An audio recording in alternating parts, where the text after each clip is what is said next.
Listen, let me tell you something straight. Marty Supreme, 2025, is not just a movie about ping pong. If that's how you saw it, you're already a loser, and I don't mean that in a cute way. I mean you're the kind of asshole who looks at a man setting himself on fire to light up the room and says, "That's just a candle." This is a man who would rather destroy himself in front of a crowd than ever live quietly, and that's the whole point. You think ping pong is a soft sport? Cute little paddles, basement family games, maybe a college dorm? Wrong. This shit is blood sport when someone like Marty steps up. And that's why this movie hits harder than you expect. Because Marty Mauser, the fictional guy, is basically the Hollywood echo of a real monster of style and ego named Marty Reisman, a Jewish ping pong hustler who turned a children's game into a religion of swagger, money, and humiliation. And if you don't understand that connection, you'll never understand why this film even matters. Now I know most of you didn't even know who the fuck Marty Reisman was before this movie. Don't lie. You didn't. You saw a trailer with sweaty lights, Safdie brothers' shaky chaos, and maybe you thought, it's like Uncut Gems, but with ping pong. And yeah, that's partly true. But dig deeper. Reisman wasn't some athlete politely winning trophies. He was a hustler. He played blindfolded. He used $100 bills to measure the height of the net. He wore a Borsalino hat, custom suits, looked like a mobster in a parlor game. He was smoking, gambling, shit-talking, pulling movie stars into bets. He once hustled people who thought they were just playing for fun and walked away with their money like a magician. That's who he was. He didn't care about fitting in. He cared about showing off, turning life into theater, making every ping pong rally into a circus. And Marty Supreme takes that DNA, chews it up, spits it out into Marty Mauser, a fictionalized, exaggerated son of a bitch who can't stop chasing chaos. And here's the thing. The Safdies knew exactly what they were doing. They don't make movies about normal people. They make movies about guys who are on fire inside. People who cannot shut the fuck up, cannot slow down, cannot live at peace. People who will trade love, family, health, everything for that one high of the gamble, the hustle, the applause. That's what Marty Supreme is about. You see the neon sweat, the rapid-fire scenes, the camera never sitting still. You feel the anxiety. And that's not random. That's them channeling the exact energy Marty Reisman carried for decades. The man was a showman in a game that nobody thought deserved a show. He forced you to watch him. He forced you to clap. He forced you to care about ping pong. And that's what Marty Mauser is doing on screen, forcing you to see obsession as glory and tragedy at the same damn time. Now let me roast some of you watching this. Because I know half of you live mediocre 9 to 5 lives, thinking you're doing all right.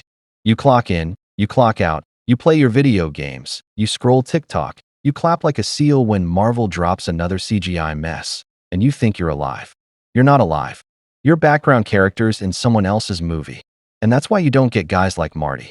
You say, he's reckless, he's stupid, he's self-destructive. That's the price of spectacle.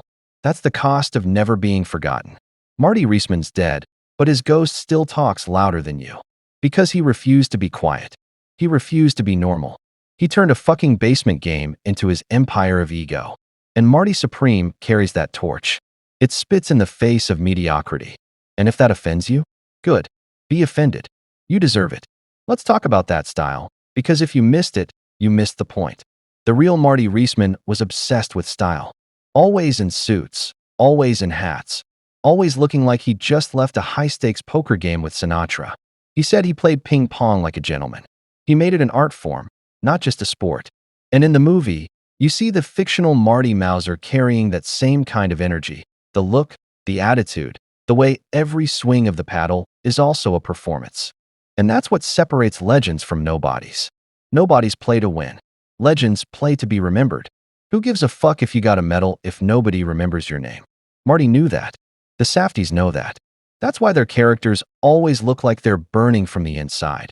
Because they're not trying to win. They're trying to live forever. And let me call this out. Most sports movies are trash. Let's be honest. They're cookie-cutter bullshit.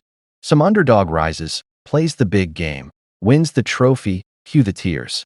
Blah, blah, blah. I don't need that Hallmark garbage. But Marty Supreme is different. Because it doesn't give a shit about your happy ending. It's about obsession, spectacle, and self-destruction. It's about a man who doesn't just want to win. He wants to humiliate, to dazzle, to gamble his whole life in front of you. And that's more real than any trophy. Because in real life, most people don't win. They just keep chasing the next hustle until they die. Marty Reisman knew that. He died broke compared to the heights he touched, but he died unforgettable. And that's better than being comfortable and invisible. You ever hear how Reisman measured the net with $100 bills? Think about that. The rulebook says the net should be 6 inches high. Most refs use a little ruler. Not Marty. He whips out a $100 bill, folds it, slides it under the net, and says, "That's the right height." You know what that is? That's a flex. That's saying, "I'm so far above you peasants that even the tools of the game bow down to my money." And in the movie, you see echoes of that. The way Marty Mauser turns every little action into theater. That's what makes this film more than just some indie drama. It's a showcase of obsession as style. Now let me drag some people again, because I can feel some of you thinking, but isn't obsession unhealthy? Shouldn't you balance life? Shut the fuck up. Balance is for losers. Nobody remembers the balanced guy. Nobody builds statues for the man who had good work-life balance. They remember the lunatic who went too far, the one who couldn't stop. You want safety? Fine, go be safe. But don't pretend that safety is greatness.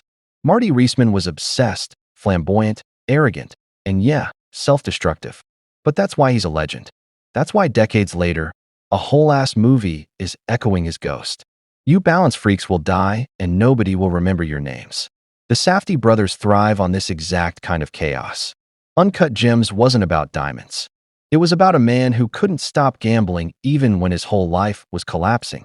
Good Time wasn't about a robbery. It was about a man who couldn't stop running even when the walls were closing in. And Marty Supreme isn't about ping pong. It's about a man who cannot stop performing, cannot stop hustling, cannot stop setting himself on fire for applause. And that's why it's fucking beautiful. Because it's tragic and glorious at the same time. You love Marty. You hate him. You laugh. You cringe. But above all, you remember him. And that's the point. Here's another thing people forget. Reisman wasn't just playing games. He was hustling celebrities. He hung around the elite, played ping pong in smoky clubs, made bets with rich assholes, and walked away with their money while laughing in their faces. He toured with the Harlem Globetrotters, treating ping pong like Showtime basketball.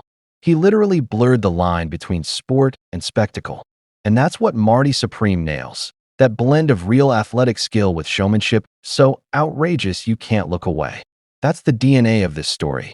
And if you don't get that, you're just watching the surface. Now, let me bring it home with this. Most of you live lives so quiet, so boring, so empty, that you can't even imagine living like Marty. You're scared of risk. You're scared of embarrassment. You're scared of losing. So you play it safe, and then you rot.